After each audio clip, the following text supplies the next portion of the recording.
શ્રી ગિરિરાજ ધરણ કી જય. વાલા વૈષ્ણવ, આપ સર્વેને મારા જય શ્રી કૃષ્ણ.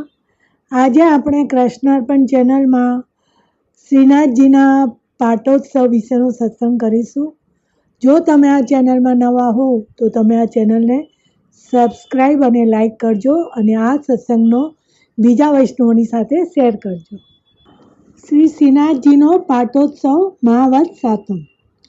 પુષ્ટિ સંપ્રદાયમાં સહસેવ્ય પ્રભુની ગૃહ સેવાના સિદ્ધાંત અનુસાર પુષ્ટિજીવોના ઉદ્ધારની પ્રણાલીથી શ્રીનાથજી સ્વયંની ઈચ્છાથી દેવાલયની રીતિ અનુસાર વિક્રમ સંવત 1575 વૈશાખ સુદ અક્ષય તૃતીયાના દિવસે પાટ પર બિરાજ્યા અને અવતારકાલીન લીલાની જેમ જ પોતાના પ્રમેય બળથી બધા જ પુષ્ટિ મર્યાદા જીવોના તેમના અધિકાર મુજબ ફળ પ્રદાન કરી ઉદ્ધાર કર્યો.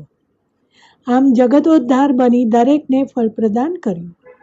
પરંતુ શ્રી વિઠ્ઠલનાથજી એટલે કે શ્રી ગુસાઈજી પ્રભુચરણ એમ જ તેમના પરિવારની ભક્તિથી પ્રસન્ન થઈ પોતાના ગોવર્ધન સ્થિત મંદિરથી મથુરામાં શ્રી ગુસાઈજીના ઘર જે સદઘરા નામથી પ્રસિદ્ધ છે ત્યાં વિક્રમ સંવત 1623 એટલે કે 1623 ફાગણ વદ સાતમને દિવસે પધાર્યા.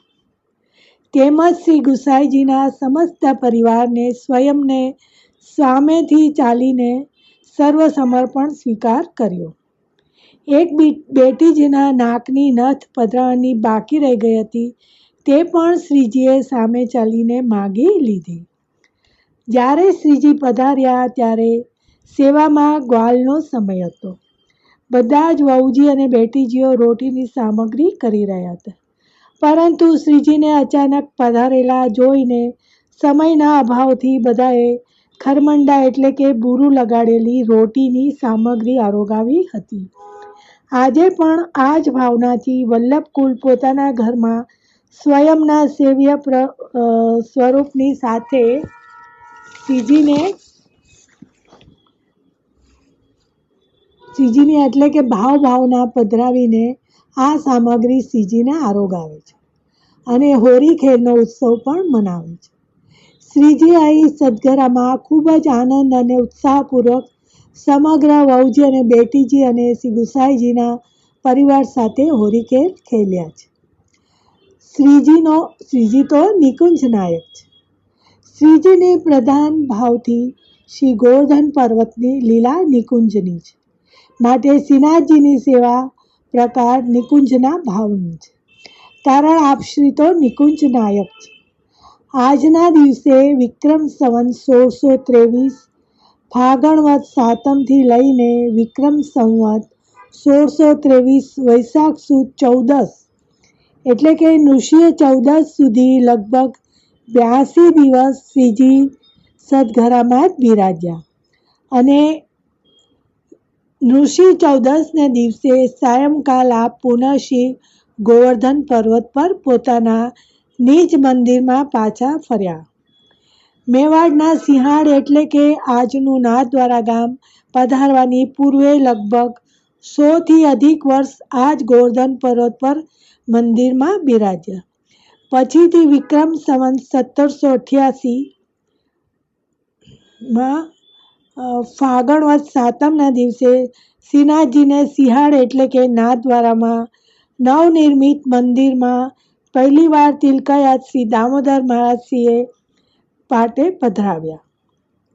ત્યારથી પ્રતિવર્ષ શ્રીજી દ્વાર એટલે કે નાથદ્વારામાં ફાગણ વદ સાતમને દિવસે આ ઉત્સવ ઉત્સાહપૂર્વક મનાવાય છે. શ્રીનાથજી વ્રત છોડીને સિંહાડ એટલે કે નાથદ્વારા મ્લેચ્છોના ઉપદ્રવને નિમિત્ત બનાવીને અજબકુંવરી બાઈનો કે જે મીરાબાઈની કાકાની દીકરી બહેન હતી તેનો મનોરથ પૂર્ણ કરવા પધાર્યા. એક દિવસ શ્રીજી કોઈ વૈષ્ણવના ઘરમાં અટક્યા એટલે આપ શ્રી અજબકુંવરી પાસે પધારી ન શક્યા. ત્યારે અજબકુંવરી ખૂબ વ્યાકુળ બની ગયા અને જ્યારે બીજે દિવસે પધાર્યા ત્યારે અજબકુંવરીએ કહ્યું કે હું તમને જવા નહીં દઉં. રોજ શ્રીજી અજબકુંવરી સાથે ચોપાટ રમવા પધારતા. આજે પણ આપણો નિત્ય દર્શનમાં અજબકુરીના ભાવથી ચોપાટ ધરાવાય છે. શ્રીજીએ ભક્ત અજબકુરીનો મનોરથ પૂર્ણ કરવા વચન આપ્યું કે જ્યાં સુધી ભૂતલ પર શ્રી ગુસાઈજી બિરાજે છે ત્યાં સુધી મારે જવું પડશે, પણ પછી તારો જ બનીશ. તદ ઉપરાંત બહુ વર્ષો સુધી તારી પાસે સિંહાળમાં તારી કોઠરીમાં જ બેઠુંગો, યહીં પે રહુંગો, યહ સ્થાન છોડ કે હું કહું ન જાઉંગો. ત્યારે અજબકુરે કહ્યું કે તમારો તો શું ભરોસો, તમારા તો અનેક ભક્તો છે. ત્યારે શ્રી ગોર્ધનનાથજીએ કહતે કે યહ મેરો સત્ય વચન હૈ, યા મેં સંદેહ નહીં હૈ. અજબકુરે કહ્યું કે મારો દેહ તો વૃદ્ધ થયો છે અને પ્રતીક્ષા કરતાં કરતાં તમારા અહીં પધારવા પહેલાં પડી પણ જાય. દેહનો તો શું ભરોસો હોય. ત્યારે શ્રીજીએ કહ્યું કે તારી ઉંમર હું 135 વર્ષની કરીશ, હું આવીશ પછી જ તારો દેહ છૂટશે. શ્રીજીની ઈચ્છા અને વચનને કારણે સિંહાળ એટલે કે નાથદ્વારામાં શ્રીનાથજીનું નિજ મંદિર સિદ્ધ થયું. આ વાર્તાના ભાવ પ્રકાશમાં શ્રી હરિરાયજી કહે છે કે જ્યાં સુધી અજબકુરીની આધિદૈવિક સ્થિતિ રહેશે ત્યાં સુધી શ્રીજી સિંહાળ નાથદ્વારામાં જ બિરાજશે. જ્યારે શ્રીનાથજી સિંહાળ નાથદ્વારામાં પધાર્યા ત્યારે ભક્ત અજબકુરીની આયુ 135 વર્ષની હતી. અજબકુરી તો શ્રીજીના પધારવાની પ્રતીક્ષા કરી રહ્યા હતા. આનું નામ જ પુષ્ટિ માર્ગ છે કે જ્યાં સ્વયં પ્રભુ જીવને આધીન થઈ જીવના જેવા બની જીવ જ્યાં છે ત્યાં તેના જ ઘરમાં પ્રગટ થઈ જીવનો ઉદ્ધાર કરે છે. જ્યારે મર્યાદા માર્ગમાં તો જીવ પ્રભુની જેમ શુદ્ધ બનીને જ પ્રભુ પાસે જાય છે. પુષ્ટિમાં તો પ્રભુ જીવનો સદોષ સ્વીકાર કરે છે. જીવ જેવો છે તેવો જ અંગીકાર કરે છે, તેનો દોષ શ્રીજી જોતા નથી. પણ મર્યાદા માર્ગમાં આનાથી થોડું વિપરીત હોય છે.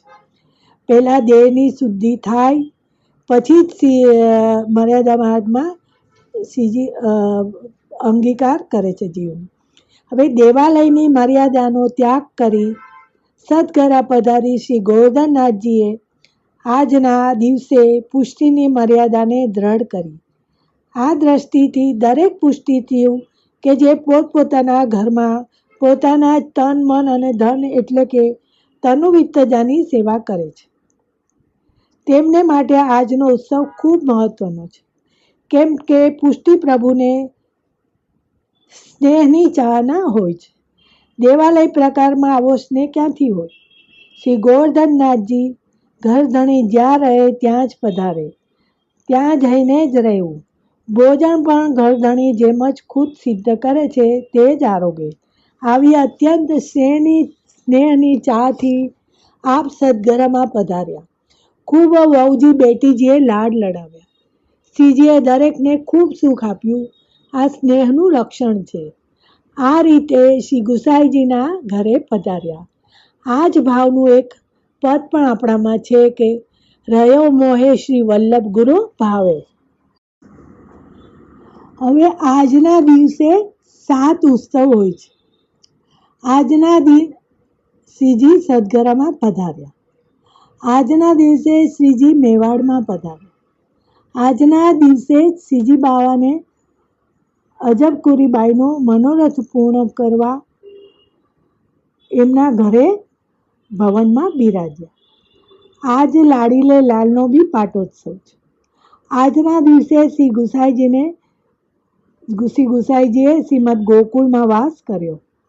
આજના દિવસે રાજા ઠાકોર મંદિરની નીવ શ્રી ગુસાઈજીની આજ્ઞાથી યાદવેન્દ્ર દાસે કુંભારે ખોદી. અને આજના જ દિવસે શ્રી નવનીત પ્રિયાજી એવં શ્રી ગોકુળ ચંદ્રમાજી પુનઃ શ્રી વલ્લભ ગૃહમાં પધાર્યા.